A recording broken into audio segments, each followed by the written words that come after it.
부산 저축은행 증언에서 비리 다시 이제 사건 조명되고 있는 것 같아요. 윤석열과 박영수, 윤석열 아버지 그 대가로 이런 거래가 예전에 거 아니냐 이제 다른 것들이 이야기가 누나가 있었음에도 인수한 검찰을 관련해서 당시에도 당시에도 많이 많이 많지 많지 않았습니다. 않았습니까? 오직 대장동 사건은 그때는 뭐 이재명 이제 대통령만의 언론에서는 표적으로 우연 해서 아니냐 달려갔었습니다. 검찰 쪽 입장도 그랬던 것 같아요. 근데 여러 가지 의혹들이 여러 채널을 통해서 당시에도 있었습니다. 이거 우연이라고 보기가 참 힘들다. 그래서 어찌 보면 당시에 보게 되면 그 대장동 대출 브로커였던 조호영 씨가 2011년에 부산저축은행 비리 사건 무마를 해준 게 윤석열과 박영수였고 그 대가로 이런 거래가 이루어졌던 거 아니냐 이런 의혹서부터 많은 것들이 이야기가 있었음에도 검찰은 그 부분은 다 무시하고 오직 대장동 사건은 이재명 대통령만을 표적으로 해서 달려갔었습니다. 근데 이제 국조특위에서 이게 나왔던 거잖아요. 그 당시에 김만배 누나가 무슨 돈으로 그걸 샀느냐에 대해서 그거는 김만배의 화천대유 돈이다 이런 이야기들도 있었고 증언들도 일부 유튜브 채널이나 영상을 통해서 나왔던 바도 있었습니다. 어쨌든 검찰은 이런 것들을 다 무시하고 오직 이재명 대표 한 사람만을 표적으로 해서 달려왔는데요. 제가 작년엔가 이 사건 관련해서 계속 저도 들여다보다가 그때 의혹의 하나로 또 봤던 것 중에 하나가 제가 이 집 등기부 등본을 봤어요. 띄어서 등기부 등본이 어떻게 되어 있냐면 여기 몰수 보전이 되어 있습니다. 몰수 보전이 범죄 수익이라는 거로 해서 법원이 몰수 보전이 되어 있어요.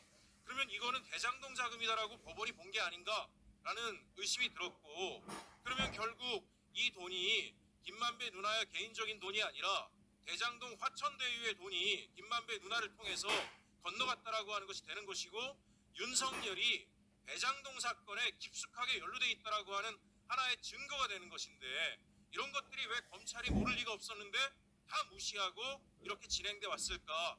그러는 차에 마침 지금 남욱 변호사가 박영수가 다리를 놔서 거래가 이루어진 거다라고 하는 이야기가 나오지 않았습니까?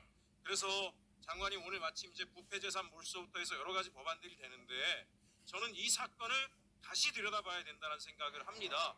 그래서 2019년에 윤석열 아버지 윤기중 교수 집 거래뿐만이 아니라 당시에 이미 어떤 말까지 있었냐면 대장동의 그분은 이재명 대통령이 아니라 윤석열이다라고 하는 이야기가 공공연히 나왔음에도 불구하고 검찰은 전혀 이것을 지켜보거나 바라보지 않았다. 저는 만약에 이 조사 과정에서 대장동 수사팀이 이런 여러 가지 의혹의 정황들을 발견했음에도 불구하고 윤석열과 관련된 것들은 전부 다 발라내고 오히려 이재명 대표를 엮으려고 왜곡 조작했다라면 이 범죄는 정말 가중처벌돼야 될 정도로 심각한 범죄다라고 생각을 합니다.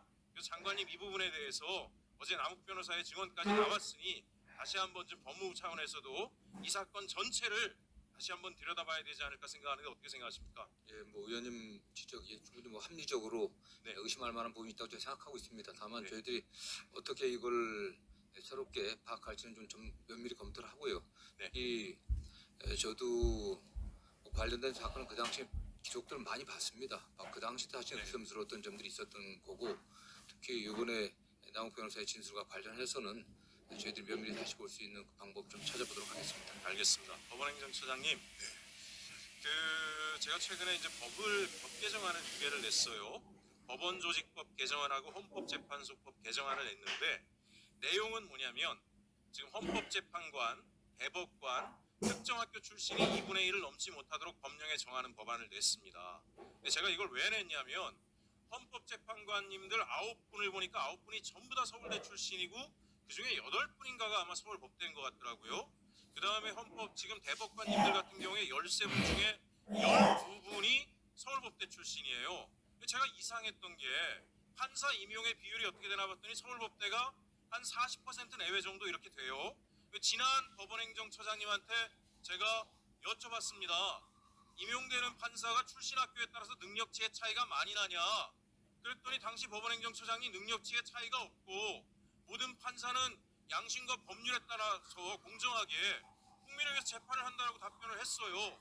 근데 왜 꼭대기에는 특정 학교만 가 있는지 전 도무지 이해가 안 가서 왜 이런 일이 벌어지는지 이것도 김만배 누나가 집을 사는 것처럼 우연의 우연인 건지 제가 법원행정처장님 오늘 이제 이 질문은 새로 오셨으니까 다시 물어봅니다. 도대체 판사들은 여러 대학에서 골고루 나오고 있는데 왜 헌법재판관과 대법관은 특정 대학 출신들이 다 하고 있는 이유가 뭐냐? 판사를 하다 보니까 특정 대학 출신들이 굉장히 탁월한 거예요. 위원회에서 뭐 말씀드리기는 어렵습니다만은 그 헌법재판소 재판관은 차치하더라도 대법원의 구성된 대법관의 구성은 다양화해야 된다라는 사회적 요구와 목소리가 크다는 것을 잘 알고 있습니다. 제가 그걸 법안은 아직은 살펴보지 못했는데요. 그런 사회적 요구 잘 알고 있으니까 그런 관점에서 보도록 하겠습니다. 시청자 여러분의 구독과 좋아요는 영상 제작에 큰 도움이 됩니다.